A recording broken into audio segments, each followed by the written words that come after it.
Avec la Serbie la semaine dernière, j'étais sûr qu'on me demanderait le Kosovo.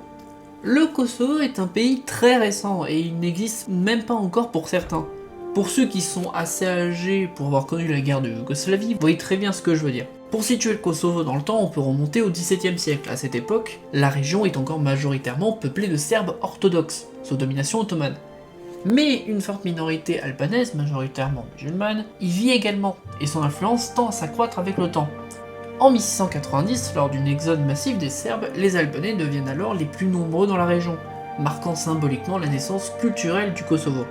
À partir du XXe siècle, les relations entre Kosovars et Serbes deviennent compliquées. De nombreuses tentatives d'indépendance émergent, notamment à chaque changement de pouvoir entre les Ottomans, la Serbie et la Yougoslavie, mais sans succès. Il faut attendre la Seconde Guerre mondiale pour voir pour la première fois le Kosovo apparaître comme une république autonome au sein de la Yougoslavie. Mais cette autonomie reste purement administrative et sera à l'origine de tensions dans les années 90, après que l'État central en retire le statut. Dès lors, le statut du Kosovo devient flou, entre volonté d'indépendance, guerre contre la Serbie ou simple rébellion provinciale. C'est dans ce contexte trouble qu'en 2008, le Kosovo déclare son indépendance unilatéralement.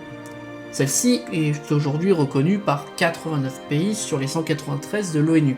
La Serbie, de son côté, considère encore aujourd'hui le Kosovo comme faisant partie intégrante de son territoire.